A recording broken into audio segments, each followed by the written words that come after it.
वसुंधराने ऐकला नंदिनी आणि जीवाचा प्लॅन। नमस्कार मंडळी, लग्नानंतर होईल प्रेम या मालिकेच्या आजच्या भागात आपल्याला पाहायला मिळतंय की काव्य आणि पार्थ, जीवा आणि नंदिनी त्यांच्या रूम मध्ये असतात। त्यानंतर त्यांचे बोलणं चालू असतंय की जीवा म्हणतो नंदिनीला आपल्याला निर्दोष सिद्ध करायचं आहे। त्यानंतर काव्य म्हणते ताई आपल्याला काहीतरी ठोस पुरावा आणायला हवा। तेवढ्यात जीवा म्हणतो की त्या दीपकला तर बोलून काहीच उपयोग नाही, तो नालायक आपली साथ देणार नाही। त्यानंतर पार्थ म्हणतो की वसु आत्या एक खुद्द पुरावा आहेत, पण त्या आपली साथ देणार नाही कधीच। पुरावा शोधायला आपल्याला एक धागा सापडायला हवा। तेवढ्यात नंदिनी म्हणते की काहीतरी धागा नक्कीच सापडेल, कारण कुठला तरी क्राइम 100% परफेक्ट नसतो, कुठला तरी तुकडा मागे राहतो जो आपल्याला पुराव्याकडे लीड करेल। हे ऐकून पार्थ म्हणतो की करेक्ट, आपल्याला एक लीड पाहिजे। त्यानंतर काव्या म्हणते की अरे पण हे लीड कुठून शोधायची। त्यानंतर सगळे विचार करत असतात। तेवढ्यात जीवाला एक लीड सापडते। तो म्हणतो की तुम्हाला आठवतंय का लग्न मंडपात मी परत येत असताना दीपकच्या कार सोबत माझा ऑलमोस्ट ऍक्सिडेंट झाला असता, पण मी खाली उतरलो, त्याचा ड्रायव्हर सुद्धा खाली उतरला होता। त्यानंतर पार्थ म्हणतो की हा माणूस दीपक बरोबर शामिल तर नसेल ना। तेवढ्यात काव्या म्हणते की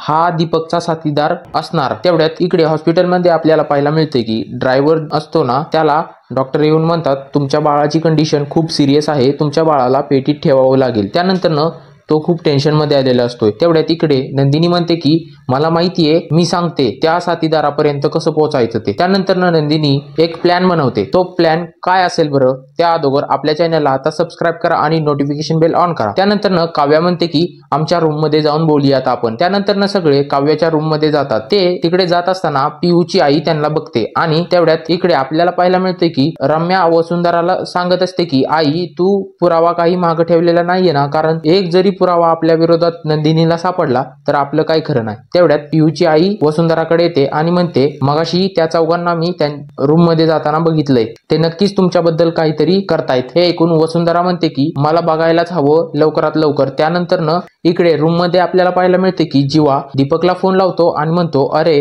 दीपक मला एक सांग, तू एकट्याने नंदिनीला किडनॅप केलेलं नव्हतं, तुझ्याबरोबर तो जो साथीदार होता ना तुझा, तो ड्रायव्हर जोकर। हे ऐकून दीपकला खूपच धक्का बसतो। त्यानंतर जीवा म्हणतो की मला फक्त तो एक पुरावा सापडू दे रे, मग तुला जेलमध्ये खडी फोडायला लावतो का नाही बघ तेवढं। त्यानंतर इकडे वसु आत्या दरवाजा बाहेर उभे राहून सगळं काय ऐकत असतात। तेवढ्यात नंदिनी म्हणते की आता तो दीपक त्या ड्रायव्हरला फोन लावेल आणि तेवढ्यात जीवाचे पोलीस मित्र त्यांचा फोन ट्रेस करतील, आपल्याला त्या ड्रायव्हरचे लोकेशन लवकर सापडेल। त्यानंतर वसुंधरा हे बोलणं ऐकत असते दरवाजाच्या बाहेर उभे राहून। वसुंधराला खूपच धक्का बसतो हे ऐकून। त्यानंतर वसुंधरा म्हणते की हा प्लॅन आहे काय नंदिनीचा, मला लवकरात लवकर दीपकला फोन करून सांगायला हवं की त्या ड्रायव्हरला फोन लावू नको म्हणून, नाहीतर माझं काय खरं नाही। आणि वसुंधरा तिथून जात असते। तेवढ्यात तिकडून त्यांची मोलकरीण येते आणि वसुंधराचा तिला धक्का लागतो आणि वसुंधराचा फोन पाण्यात पडतो। वसुंधराचा आवाज ऐकून काव्या आणि नंदिनी, जीवा आणि पार्थ बाहेर येतात। ती मोलकरीण म्हणते की काव्याला